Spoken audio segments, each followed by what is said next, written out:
Well, howdy, White Sox fans.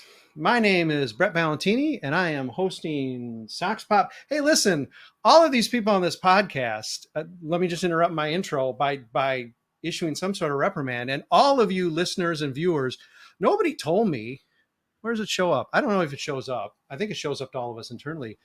Sox Populi spelled wrong for several, probably every podcast. Now, thankfully, in our now outdated logo that if you're watching on YouTube, you can see because it features recently cut loose ball player, it is spelled there correctly. But that was someone whoever worked on that knows how to spell. I can't spell English, much less Latin. It is corrected here internally for us. I caught the two L's in Populi. Very Espanol of me. But anyhow. I thought the extra L was for loss. Yeah, I don't know why I just took it off. In fact, I'm going to go back and edit 3 L's now. Who cares about grammar, spelling, or punctuation? It is Sox Pop. Yes, Populi, derived from the Latin. Sox Pop 163 of these, including some of them here in this White Sox offseason. It's a offseason for laying down and avoiding. But we're going to have a little fun because we're going to harken back to, what's it been, 6-7 months? However many months ago it was when some of us were bright-eyed and optimistic about the White Sox. Most of us, I guess, were bright-eyed and optimistic at least about a baseball season, which wasn't delayed by any labor strife. Who knew what was going to happen? Who knew what lurked behind the door? Well, you'll find out that none of us thought it was going to be as bad for the White Sox as it turned out to be. Some of us went down in a greater disaster and explosion than others. We will get to that, but we are discussing in this podcast how the predictions wrangled out. And you're lucky, you listeners and viewers and readers, you're lucky to have first and second place finishers. Listen, I got to play this up because I suck at this, and to actually be the best at this, and it speaks to how bad the season was.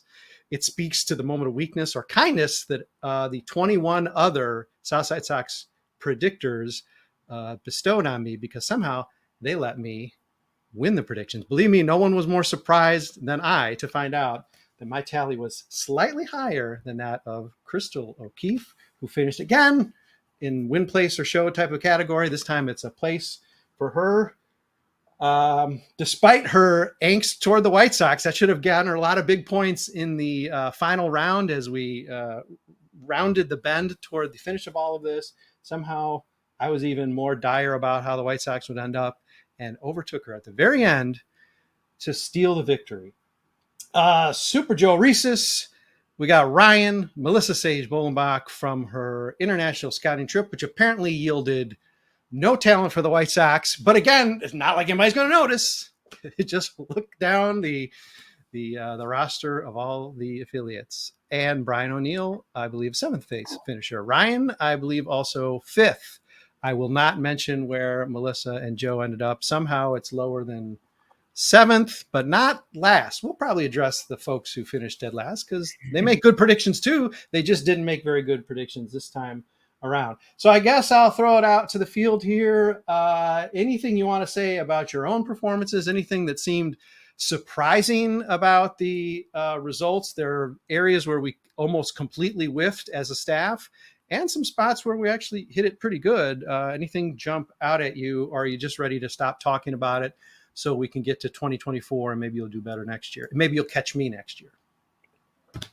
I will say that my 78 win prediction, I thought I was being generous. Damn, was I wrong. Yeah.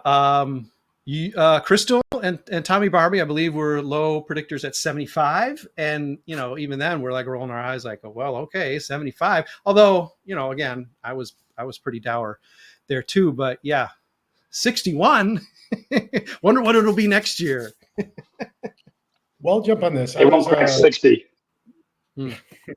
Yeah. I will own up being the least correct about the White Sox. I was off by 30 wins. I think I went into the race with 91. You can talk that up to, I think Brett in the Slack said sunshine damassery, which is good, or optimism, or just an old man's priority to be wrong. But also maybe possibly if something broke right, then I would make you all look like chumps. And oh God. But I think mostly Yeah, I think mostly why I did that is I didn't actually know we were going to be doing this at the end. Oh, if I'd be called out on it, I might have thought differently. But well, credit to you, Brian. You showed up then, and you're taking your medicine. That's pretty nice of you. If you're going to fail, take a cue from the White Sox, Brian. You're going to fail spectacularly. So yeah. You're right with them on that one.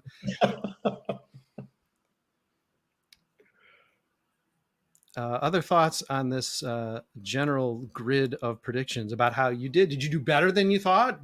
Worse? I know we all probably had a sinking feeling like I couldn't have got much right because the team's so awful, and none of us, even Chrystal, we're not nearly as dour as we needed to be about the team. Well, to be fair, I was trying to be optimistic, even though I know how bad this team is. But I would just like to apologize for how smart I am when it. Chrystal needs no explanation as to why she's showing up for this podcast. Yes, victory lap. Hey, listen, for you, at least as a couple years old. For me, it's like, where did this come from? Others of you have never even done this before. So, yeah, Chrystal, rightfully, even over me, gets to run tap dance on me. This is like the third season that I've finished in the top. So I dare say that Chrystal might lead. I'm proud because, again, I need hobbies. I probably will put together how we've all done over these years, and I'm going to guess, aside from these, dine and dashers who are like not even with the site by the end of the season, for the for the real sad ones here, like Chrystal, the hardcore Southside Soxers, I'm going to guess that she is in the lead among all of us. So, all right, you know who to shoot for, and you know who to try to criticize or copy next year, because Chrystal seems to get it right.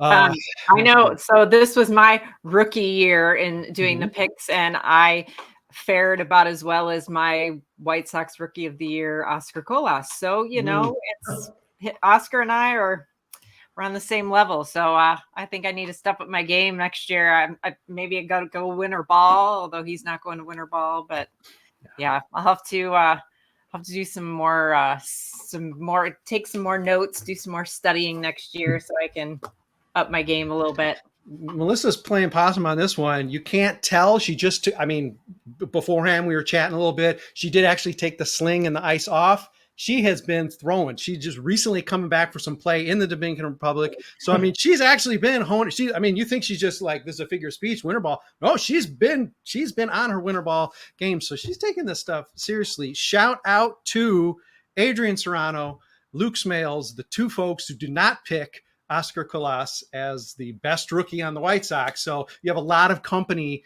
with you. In fact, all of us here made the same mistake on Oscar. So now Michael Kopech, we can talk about that, but we'll talk about that. We'll talk about that later. I think Melissa. One thing that's interesting with this, looking at the player MVP picks, I think there's 20 of us. 5 people picked Luis Robert Jr. And just looking at the list of who everyone else picked is very reasonable going into this season, but it just shows how terrible things were. That you look at Moncada, come on, Benintendi, Tim Anderson, these guys are terrible. Eloy, it just shows the gap between expectations and reality. Like, none of the people who were picked to be MVP had even decent seasons. Mm-hmm. You make a case for Eloy or Moncada when they were healthy, a little bit here and there, but just the gap between our perception and reality. And if you want to know what we're talking about here, obviously we're running a story alongside this that will address the predictions, so you can check in on that as you're listening, watching, whatever. We know you just can't get enough of this stuff. So, for those of you listening, you can follow along with us. Brian's referring to the fact that an equal number of folks, 5, picked Luis Robert Jr. to be the best White Sox player of the year, player, not pitcher. Equal number 5 said Yoan Moncada. Equal number said Eloy Jimenez. That did not work out so well. And folks like Darren Black, Hannah Lamada, Trevor Lyons, and Adrian Serrano are lucky I don't subtract points for some picks, because, yes, they all picked the guy who was actually the worst player on the team, the anti-MVP, that was Tim Anderson, as their player MVP. Not the craziest pick, to be honest. I don't think any of us would have anticipated Tim Anderson being who he is for 2023, but it didn't work out for them this time around. Yes. If I can slide in, I was relieved that I didn't get worse than 13th. I thought I would have done a little bit worse than that, to be honest. I guess, picking Luis Robert Jr. as player MVP, that wasn't that popular of a pick because, as previously mentioned, there were several viable options for that. But yeah, really, Robert Jr. was really the clear runaway favorites at the end of the season for that. So that was helpful. I was also thinking of my World Series pick of the Padres, which, yeah, obviously that was not a good pick. But yeah, at least I did a couple things right. So, I mean, yeah, looking back on it, definitely some things that I would have done differently, but could have been worse, I suppose. Padres have been sexy for a couple of years now, so it'll be interesting, just like how we're going to all turn on the White Sox. 2 years ago, or I guess it would just be the 2022 picks, we all picked the White Sox in the division, and we were all wrong on that, even though it wasn't as catastrophically as bad as it was this year for our picks of the White Sox. But folks have been very hot. Joe just outed himself, but a number of people have been very, very hot on the Padres, and they have definitely not earned, it doesn't turn out they have earned that hype. Just to quickly go through, we sort of break this into 4 phases. So quickly summarize at least the first section we're going to be talking about. Few of us got the Twins right as AL Central champs. Nobody got the AL East pick of Baltimore Orioles, which, okay, no shocker there. Most folks got Astros as the correct pick, although let's face it, that really turned out to be a coin flip between them and the Rangers. And a shout out to Maliki. I mean, he did, God bless him, he picked the Rangers, got some credit for them being a second place team. NL Central, plenty of folks did pick the Brewers. East, of course, a lot of Atlanta picks. West, Dodgers, another sexy pick, more warranted than the Padres, but as it turns out, these last couple of years at least, it hasn't really led to a ton being too hyped on the Dodgers. That's how the first round went. Let's break before talking about the second round, and I'd like to know, well, it can be worst or best. What's the pick you're proudest of making? I'd like to hear each one of you. Did you go out on a limb enough to make a pick that you are sort of proud of? The easy part will be coming later after the break, where we talk about the pick you're most embarrassed of, or that you just missed wildliest, most wild. I can't even speak here. You can tell I'm out of podcast practice. Why are we still doing these? What's most inspiring to you in terms of the picks you did make?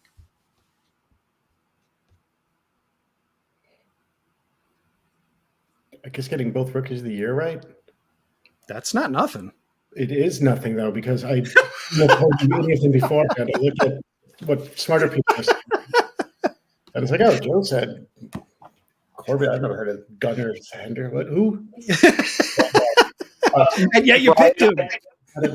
I think I did the same thing. I honestly had no idea who to pick for any of those. So I'm like, okay, Ohtani is an easy pick. I'm going to go with Ohtani. But then I'm looking at the rest of mine. I'm like, oh, yeah, Carlos Rodon? No. Gunnar Henderson, I figured might had a chance. Bryce Harper, because he felt safe. Zach Wheeler was I picking. Yeah.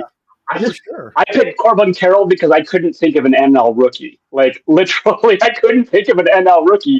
And I went with what other people were picking, too. So don't feel so bad. I appreciate that. You landed on the right one. I mean, for sure. I definitely cleaned up in the awards because I picked, what was it? AL MVP, AL Cy Young, National League Rookie of the Year. And I feel like I was at least close. Like most of these guys were in the running still for the other ones. So I feel good about it. I mean, Shohei is obvious, but like Corbin Carroll and Garrett Cole, those were Garrett Cole was an inspired pick, yeah.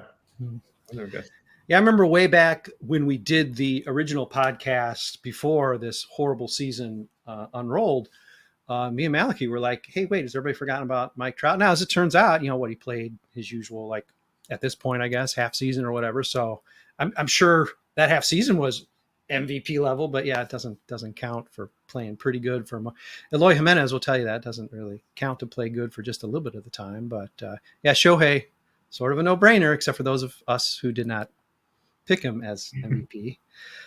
Well, I was thinking, okay, so what are the odds of winning again? And Aaron Judge had such a good year the year before. I'm like, he probably has a pretty good shot. And then, of course, he ends up injured. So, it's just, it's a crapshoot. But I got four of the division winners straight. So I was pretty excited about that.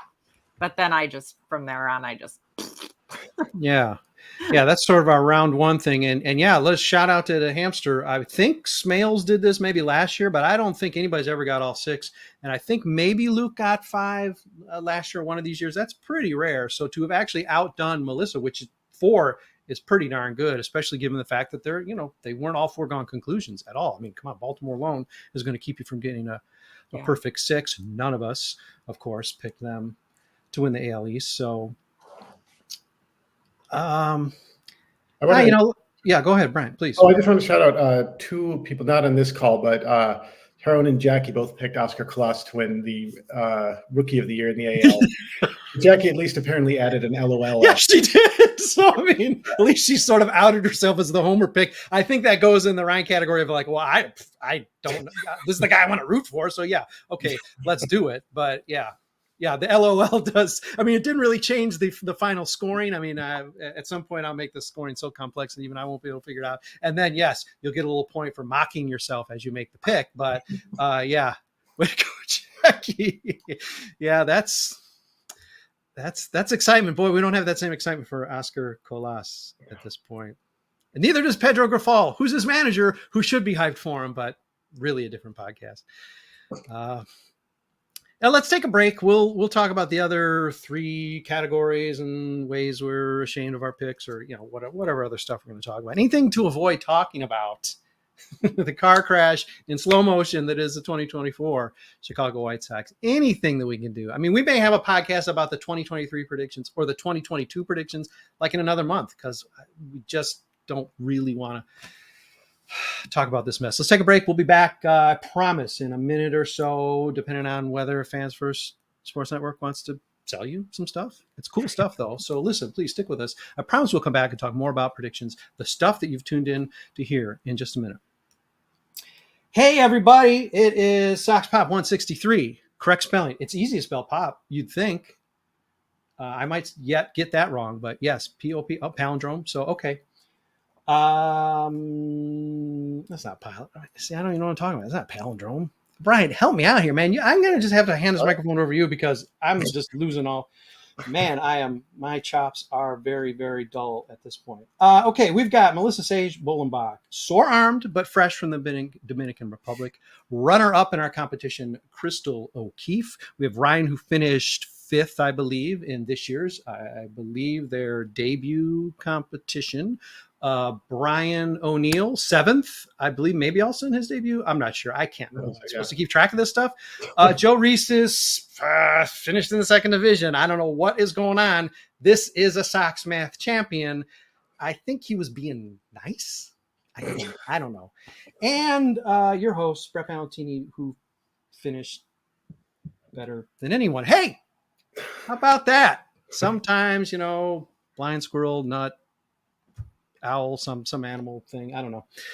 All right. Round 2 involved the best and the worst in baseball, predicting pennants, World Series winners. I mean, we did terribly. I mean, most people, these are real impossible needles in a haystack to pull in most cases. There's no, three-peat Oakland A's or any number of New York Yankees, nasty, ugly dynasties any longer. So, this stuff is tough. AL worst seemed to be the only gimme category, yet still 3 folks decided to pick, oh gosh, including Ryiin. Sorry, Ryiin. Decided to pick the Tigers. Really some hatred from Motown there. Decided to pick the Tigers instead of the A's as AL worst. Nobody got AL best, being, who the heck? Was that the Orioles? Oh, for God's sake. Was it the Orioles? Yeah. Well, then nobody should have gotten that one. Come on. Only Joe picked Atlanta as NL best. Not the, I guess that's a little surprising. Tommy Barbee, Lily, Tyrone. Yeah, you see some of these folks didn't do so well. They all picked the Mets. Sorry, Mets fans. I know I like to laugh at the Mets. Unless I'm a White Sox fan, you can't hurt me. But yeah, that was a miss. Only a few picked the Rockies as NL worst. Well, Jackie got that one. Chrystal nailed the Rockies. Most of us thought the Nationals, which, by the way, wasn't a bad pick at all. Nobody got either pennant or World Series. We totally blew the World Series matchup. Something about how this season went for you folks, I guess Baltimore is the big one, but something about a team not doing as well as you really thought they would. I mean, who to you surprised, good or bad or disappointed most when it comes to looking back on these predictions? Seattle. Well, I mean, I'm looking at mine, and I picked the Blue Jays to make the World Series. I mean, what the hell was I thinking? Hey, they made the playoffs. Enough people whiffed to the point where they're picking teams that don't even make the playoffs. Right, right. Yeah, Brian sure. said Seattle, but they were a wild card, and they were done. They didn't even make it 2 games, or whatever it was. They lost. They're bad. Yeah. Another team that we seem to be very soft on, being Seattle. Made a run of it. But didn't even make the playoffs. So that's definitely going to hurt your. Hurt you in the scoring and the standings when you pick a team that doesn't even make the playoffs. Yeah, I had the Mariners winning the pennant. I was high on them, losing to the Phillies in the World Series, so that didn't turn out well. Yeah. But yeah, you're right. It's soft on them. Like they just wanted them to do well. I mean, it's not the most spectacular miss. I mean, I hate to out Father Sox of us, especially when it doesn't seem like we're even celebrating this year. I mean, let's face it. Why would you want to? The Mets for the pennant. And Darren, the band. Oh, no. See, you're making it even uglier. Oh my God, I'm shoveling dirt on Tommy Barbee. Father Sox of us, forgive me. Yes, World Series winning Mets. And Maliki. Oh gosh. And Tyrone. Whew. Man, I needed to review these notes better. I buried all the leads here. We should have started with that. My goodness. Well, hey, listen, the Mets failed spectacularly. The White Sox failed so spectacularly. The Seattle, again, Brian, Seattle was at least in it. I mean, it was just sort of a couple coin flips, a couple, games that went the wrong way that kept them from maybe making that run. But some of us missed worse. That's for sure. Yeah. Yes, for sure. I definitely went along with the trend of missing on the World Series picks. I already touched on the Padres. I also picked the Yankees, so that was, I'm not really sure what I was doing on that one. The Padres felt more excusable. It kind of feels like they've been waiting for a couple years. They've been ready, but the Yankees, that was just kind of a random bold prediction that just didn't work out in my favor. I'll give the people who picked the Mets an excuse here. And I wanted them to succeed too. They had just spent an enormous amount of money. Their owner was actually doing good things for the team. And it's rough to see it just crash and burn the way that it did last year for sure. And really they should have definitely had a better season than they had. But unfortunately, it just didn't work out. On the brighter side, I'm happy with some of the best record and worst record picks. Getting the Braves and the A's correct. Nothing that spectacular there, but happy I went with my gut on those. Picking the Nationals to be the worst one. It wasn't right, but it was close. So close enough. That one either. I can't speak for Brian. I might be speaking for him, but I, for one, wasn't too crushed that the wild spending Mets blew up and failed spectacularly. But, I know a lot of other folks feel differently here about that, but I don't feel so bad about that. But hey, let's talk about the other New York team. As long as Joe brought up it, can we at least be unified here and say, isn't it nice that the Yankees are suffering? I mean, it just feels good. The Sox are terrible. The Astros still, made their run. That's disgusting. But the fact that the Yankees are, the Cubs are doing all right, but the fact that the Yankees are failing, they're an embarrassment. The whole Yankee world is up in flames.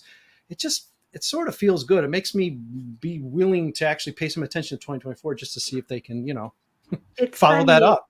It's funny because the White Sox injured Aaron Judge. That was the toe game. Right. Sorry, that toe game that just gave me PTSD for Carlos Rodon. Yeah. So we were the whole reason the Yankees were so bad this year because they didn't have the only good player on their team that's not a pitcher. That is nice. And it's no diss on Aaron Judge. I think he's a likable guy. I think we probably all are at least mild Aaron Judge fans. But way to go, White Sox. You did something good this year. You sort of halfway stuck a dagger in a team that I think we all universe. And I think I'm not just speaking for the 6 here. I think I'm probably speaking for the 22. I think anybody on staff hate the Yankees. So way to go, White Sox. A good memory there, Chrystal. I hadn't even remembered it was a ball hit by a White Sox player that ended up destroying Aaron Judge's season and Melissa Sage-Bollenbach's MVP pick. Sorry, Melissa. Listen, sometimes you just got to take one for the team. The Yankee series too, when we played in New York, that was like the last good memory of summer. Like that was like when things were still hopeful, we were kind of excited. And it was kind of all downhill after. Yeah, they did that thing where they finally swept like 3 months later, they finally swept a series, and then you look back, like, what was the last? How long has it been? What was the last one? And you say it was the Yankees. Wait, hold on. It's like, we might as well be looking at the schedule from 2017 or something. It just seems so bizarre that they actually showed up of all series. See, Pedro can motivate them just in the Bronx, I guess. Ouch. Well, our White Sox sucked, but like, I think all of us can take pride in the fact that the Sox and the Cubs didn't make it. So we at least see baseball didn't include. We've got some ammunition fire perhaps around you, Ryiin. We can't. There's some Morse code going on as long as you're speaking. So I promise I will let you make your point once we can hear what it is you're saying. I don't know where that's coming from, but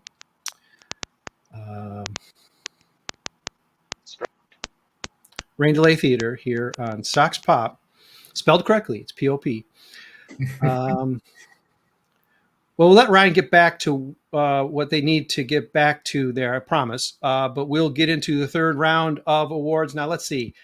Chrystal was crowing, and maybe I don't know. Some folks were crowing. Who made the most picks there? It looks like Chrystal got 4. Is that true? Who else down here? Smales is he's always lingering, that guy. Like he knows something, like he played baseball or something. Jeez. This is tough. And I mean, it helps when you have for all of this, it helps when it's a predictable season. But this talking about needle and haystack stuff. I mean, Ryan's already admitted it's like, okay, well, Corbin Carroll. Yeah, I see that name a lot. So yeah, I'm gonna type that name in. And it's not to say I don't do that, for goodness sake. But I mean, things really do have to break right. And when sort of the favorites do sort of come through and have the season you think they are going to have, or everybody says they're going to have, I mean, obviously it helps you to score better. I'm not saying that's what Chrystal O'Keefe was doing, because again, she just nails this stuff all the time. But I mean, it certainly helps when it falls in a way, and it's like not Shohei isn't out for a month, and Trout's not out for a month. I mean, these guys that we are used to picking, end up being the guys who are right at the top of the list. I mean, nobody had any Rangers, on their short list. Tyrone Palmer picked.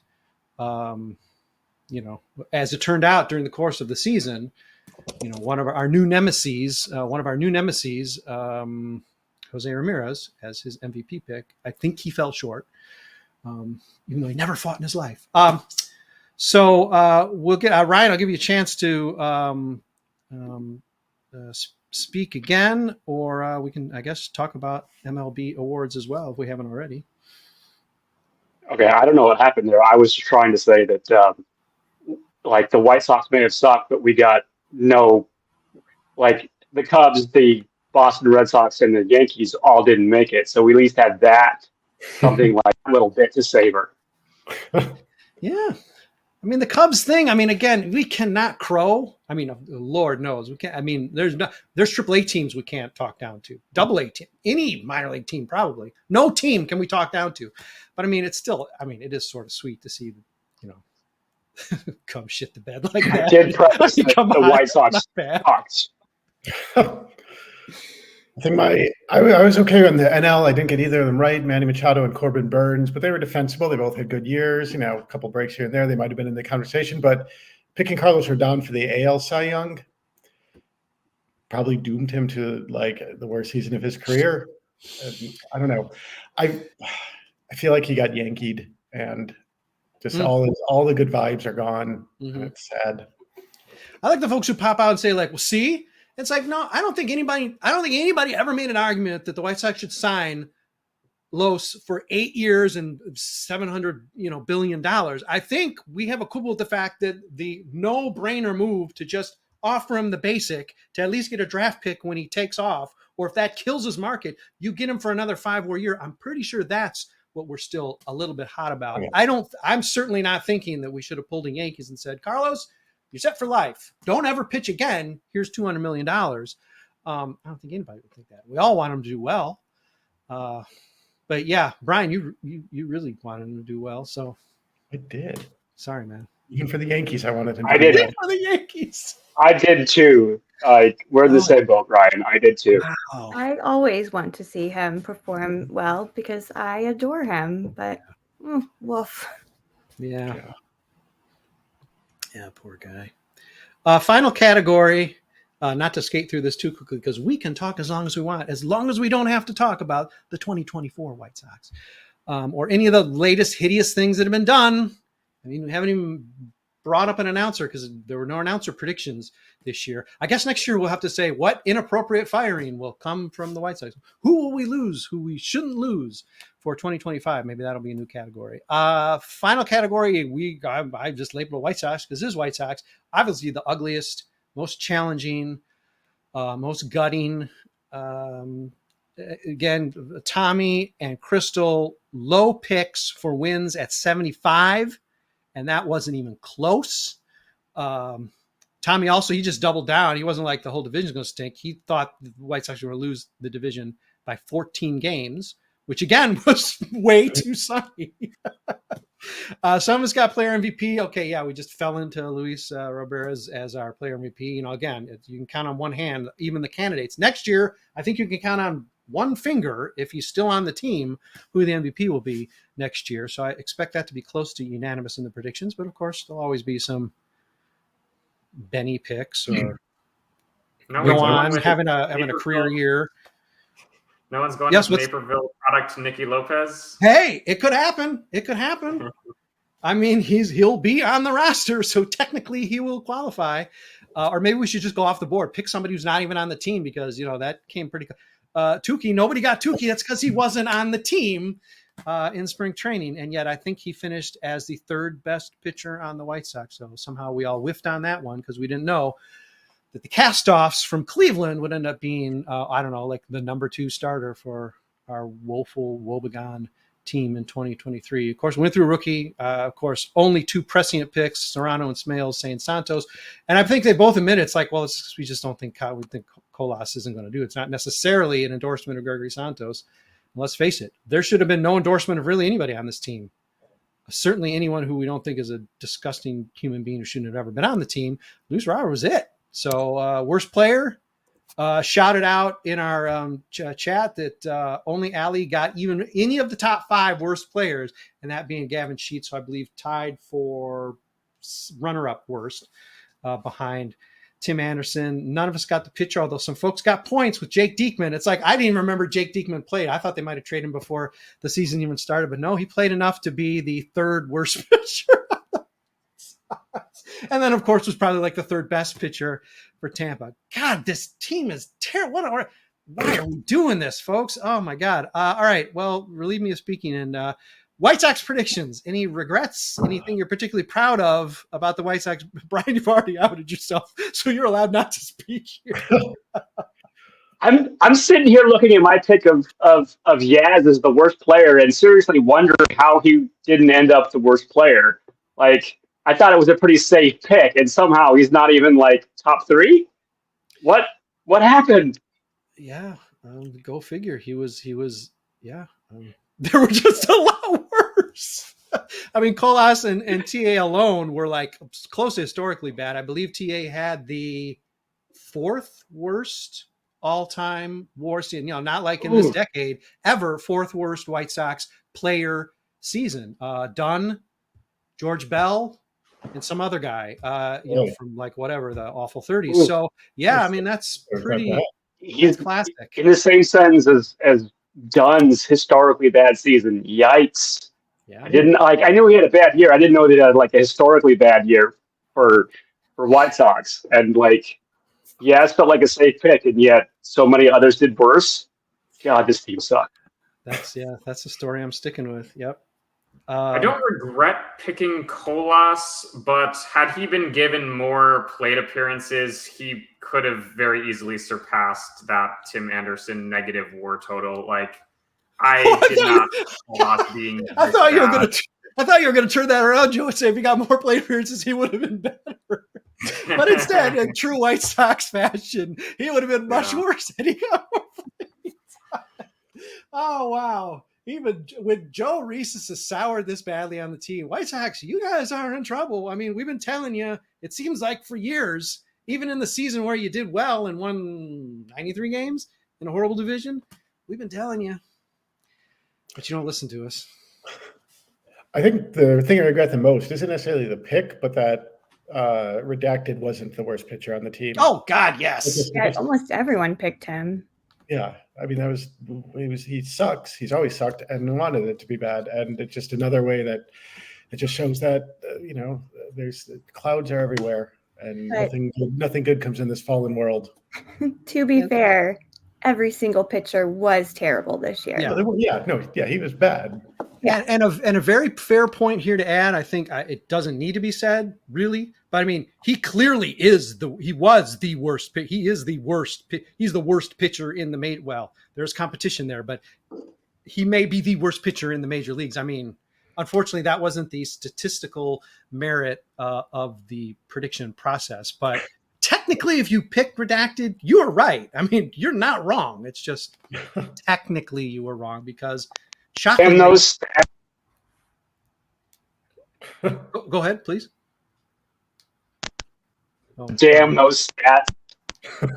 Yeah, those stats. Exactly. Why can't we just go with gut? Because guess what? We have 6 winners here if we just go by gut. Because I know Melissa feels that her pick's won, and Ryan feels that their pick's won, and Joe, of course, Joe Resis thinks his Sox math pick's won. I mean, God's sake, Chrystal's picks basically did win. I'm sure I do the math. I'm sure I cheated to actually get the win.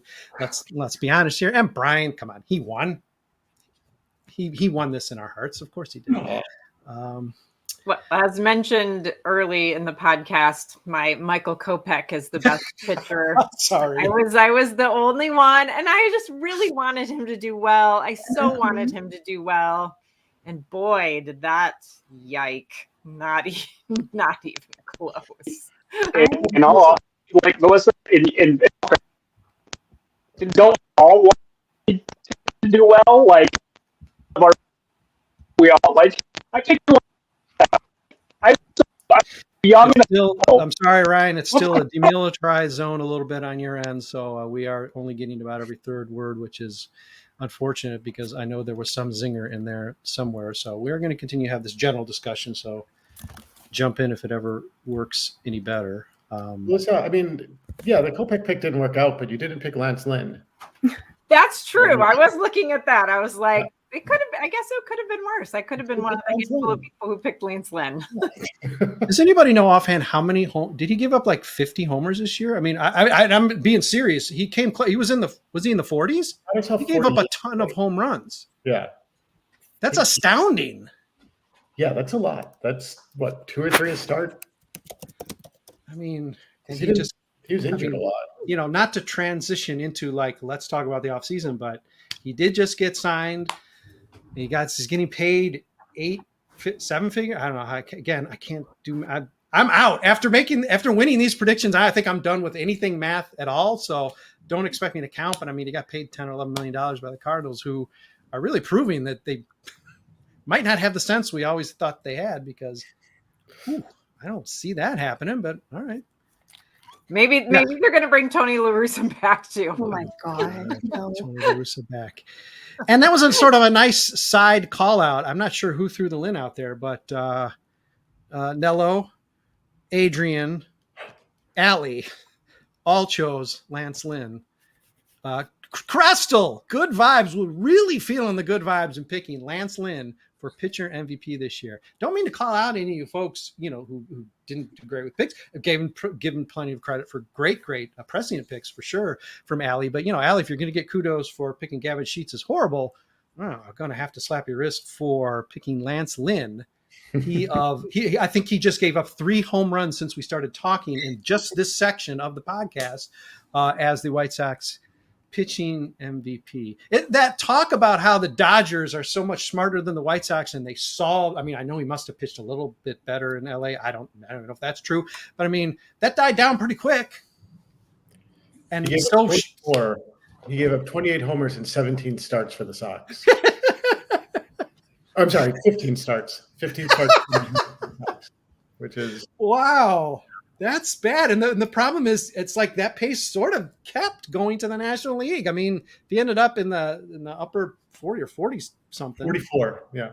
Holy cats. And 16 and 9 starts. 16 homers, 9 starts with the Dodgers. So not the pitcher of the year. Wow. I am just really sad because I picked Dylan Cease.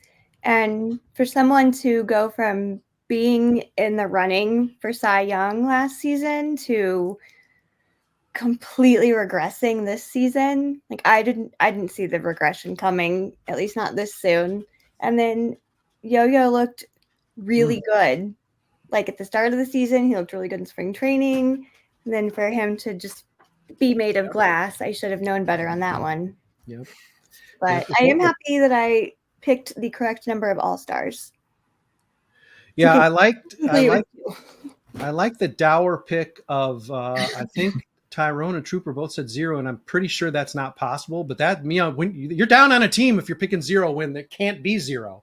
But shout out to that because that's that's angry. That's no doubt that's angry. I think Joe might back me up here. Definitely Luke would in absentia back up the fact that here's one area where there's a real discrepancy between, say, a Fangraphs assessment of Cease's year and what really happened, and the Baseball Reference assessment. His WAR is he might have even been the best pitcher on the White Sox. I think redacted slips a little on Fangraphs, and Cease might actually have been the best pitcher, at least to finish the season with us. So it wasn't quite as horrifying a crash as you sort of sense, Chrystal. But yeah, the step back, the idea that he didn't take this and go, oh, well, yeah, now I'll be Cy Young this year, it's still disappointing. And the fact that he wasn't too efficient, I mean, that's scary. I just realized I even forgot this, that I had 3 all-stars, and I'm sure it was Luis Robert and probably Dylan Cease, but I have no idea who I thought. Yeah, who the third? Yeah, who? Yeah, can we even think of who that would have been? Well, TA. I mean, TA would be he'd been 2 years in a row. 2 years in a row. Yeah, I'm like Chrystal. I've always been high on Yo-Yo. I've probably hoped at the beginning that this would be finally the year again that it comes all together. But he's so good. He's so insanely talented, but he's made of glass. Yeah. Well, the notion that we have to say, that first of all, we have to have this thing about like, well, the World Baseball Classic did it. Shame on that. We should never play that again, which again, it's a different topic. And it's not like there's one right answer with that, necessarily. But the idea that was going to tax, that 2-week dominance for Cuba was going to tax him to the degree that he had a week or 2 into the regular season before it's like, well, okay, I'm out for a few months, guys, and my back has really been aching. And what a shame, because this is not the guy that was hyped and coming over in the big trade. And I'm afraid we're not really going to see that guy, but I guess that's for 2024's predictions. Maybe some folks will just double down and say, you know what, it's going to be Yohan this year because he's playing for a new contract. I don't know. I will get a massage therapy license if it means he stays healthy. I will go to school for it. I don't have the time, but I will. Again, White Sox, this has been since our first podcast together, Chrystal and I. This is a standing offer. I believe it's extended. I think now we're introducing massage. It's been yoga. I think just basic stretch, basic common sense. I think common sense has probably been an instructor offer. She has been offering to help you out. I mean, this could be even on a name your price basis. She just wants to help our team as much as it's getting really hard to call this team our team. She's been offering to help for a long time now. I was going to open water bottles. Yeah, water bottles. Yes. Hydrate these guys. Yes. And so they don't injure their fingers. That's right. As a pitcher. It's not a hydration issue. Oh my God, that was the most embarrassing injury. Give them like food recommendations for when they're in certain cities like Cincinnati to steer clear. To avoid, yeah. It counts. There avoiding. And avoid the hospital. I'm just here for everything. Lee Allen's getting angry. He defends that. What do they call it? Is that chili? I guess that's chili. Spaghetti that's so chili. Gross. He defends it. He loves it. All right. Okay, well, let's wind this up I've been asking, I think pretty much everyone has offered up, so we don't need to revisit it. And certainly nothing in the offseason has made us feel more inspired. I do not feel more inspired to somehow lower my predicted losses from 107 from next year. So we don't have to do a prediction of losses. We'll have plenty of time more to do that in this offseason and all next season. But how about, whether it's in these categories that are laid out now as canon or not, give me a prediction for next year. What is your good or bad? What's your lock for the White Sox next year? I will go in the order of my grid here, and I'm going to throw it out to Melissa first. What is your deadlock prediction for the 2024 White Sox? Oh gosh. Best player, Andrew Vaughn. Oh, okay. Because nobody's left. Okay, yeah, okay, yeah. All right. Okay. Because my last Michael Kopech, out on a limb worked out so well. I'm gonna keep it going. That Vaughn is due. That he really does have the tools, and we're going to see it next year from AV. So here's the terrifying thing, Melissa. Terrifying thing, not about your prediction. In fact, the inspiring thing about your prediction, he was the third highest WAR among the hitters this year. Yes, crazy Allie Wessel picked Andrew Vaughn as her player MVP, scored 3 points for that because only Luis and I can't even think who the second best hitting WAR on the team would have been. Maybe that was just default. Maybe that was pass. And then they went to Vaughn as third. But yeah, he actually was number 3. So not as crazy or bold. I mean, not to undermine your pick here, but you might have some momentum going. So, all right, that's a bold lock. Ryiin, do you got a bold lock for next year? Good, bad, otherwise? Nicky Lopez will not be the worst player on the team. Will he be the worst player who hails from the Chicagoland area on the team? Yes. It depends if Riley Goins gets called up or not. That's true. Actually, Wildcat power. My brother teaches at Libertyville. He said he's a good kid. Oh, all right. Hey, look at that. We're family, Brian. Yeah. Or I'm brothers with your brother. Whatever. Okay, we're family. Okay, and let's take two. Ryiin, your bold lock prediction for next year. I can't decide between Pedro doesn't make it till May or Salvi Perez is the Sox MVP. Oh. Boy, I was so happy, and now I'm really sad. Oh gosh, Ryiin. I'll take 50% though, happy and sad though. So I like those predictions. It's good. Listen, I know I've been saying it. Most of you are still like, oh yeah, they're going to be a little better. It's going to get worse. It's getting worse. You're all going to come to me by spring training, by our opening day, opening day eve podcast. You're all going to be like, 107, Brett. No, 117 this year. But I'll give you time. I'm patient. I'm going to shoot it over to Chrystal for the bold, inspiring lock pick for 2024. Well, man. Well, I agree with Ryan's assessment of Pedro not making it until May. I feel like he will get fired. Seeing as how there's no guarantee that any of the current players will make the team next year or have been traded off, I can't do that. So I'm just going to say they're going to lose 118 games. Oh my God. Okay. Well, see, Chrystal, welcome. There's plenty of seats on the bus. I'm going to have to cover 95 of them. Yeah. That's the sick. That's the sick part of the prediction. Yeah. That's just the math. That's just how the math is going to fall.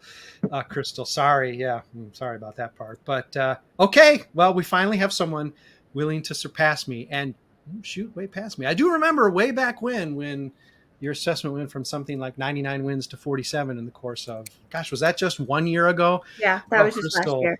God, oh man, this is the opposite of my life passing before my eyes. It just will not move forward. God damn it, White Sox. Okay, we got it from Brian. So, Joe, I think you're last for lock prediction for 2024, and it cannot involve Luis Robert. Yes, no problem. I will give something positive that doesn't relate to Luis Robert Jr. Yeah, what the heck? I'll go for it. Okay. Cats fixes Michael Soroka, who turns out to be the second most valuable pitcher on the 2024 White Sox. I'll go with that. Soroka, we've seen him be good before. It's been a while. I think he could do it again. That sentence sounded like a Mad Lib. It really did. Okay. Allow me to interject. If Soroka is the second best, who is the best? I'm going to go with Cease still being on the team at that point. Okay. All right. Okay. Yeah, I'm going to take the under. I'm going to say Soroka has a better chance of vending elotes at the park than actually being the second best pitcher for the White Sox. But I, like you, Joe, I'm hoping Cats will fix them. It's sort of a mixed bag. Again, Luke's not on this podcast, so nobody's going to yell at me for saying that. But I mean, it's been pretty much a toss-up with, Cats. Some great stories, including one who they decided to pack off a year early in Carlos Rodon, but we've already talked about that plenty. All right. Well, I don't know. What's my bold pick for 2024? I will just play off of what Ryan said, and that is that because this team is so infuriating and so arrogant and just so reprehensible, and yet I'm hosting a podcast about them. No, I think, Pedro, no matter what, is managing all year next year. Or maybe I'll concede some token dismissal like a Miguel Cairo, 2 weeks at the end of the season. He's going to last the year, will not deserve it. I mean, he doesn't deserve to be manager right now. He didn't deserve to be hired a year ago. But that said, I just think counterintuitively, although probably intuitively knowing the White Sox, Grifol will be the manager all next season. But stay tuned. We'll actually put pen, not pencil, but pen to ink in another handful of months with our written story projections for 2024, our podcast talking about it, where we can all act chippy enough to taunt somebody for, saying the Rangers are going to make the playoffs, or how can you not pick Mike Trout as MVP, or the Cubs, give me a break, they're going to be buried in 4th or 5th place. And we'll see how that wrangles out. And then all of us will come back, except Chrystal, red-faced, embarrassed to admit all of our sins and errors somewhere, I guess, next November. So see you in a year, everybody. I think we'll do a podcast before then. I can't promise it, but I can promise you this, at least in 1 year's time, we'll have our next podcast. I guess that would be 164. Maybe we'll squeeze a couple out before then. But thank you, Ryan, Joe, Brian, my brother, Melissa, again, ice. I'm not even sure if it's the left or right shoulder, but keep icing. Chrystal, stay brilliant. Although just one hair less brilliant for just a few more seconds this year than me. I'm Brett. I'm doing this podcast. Maybe another one will come soon. Maybe another one is going to come like in mere seconds. I don't know. But our gang will see you again, maybe sooner than you're ready or expecting.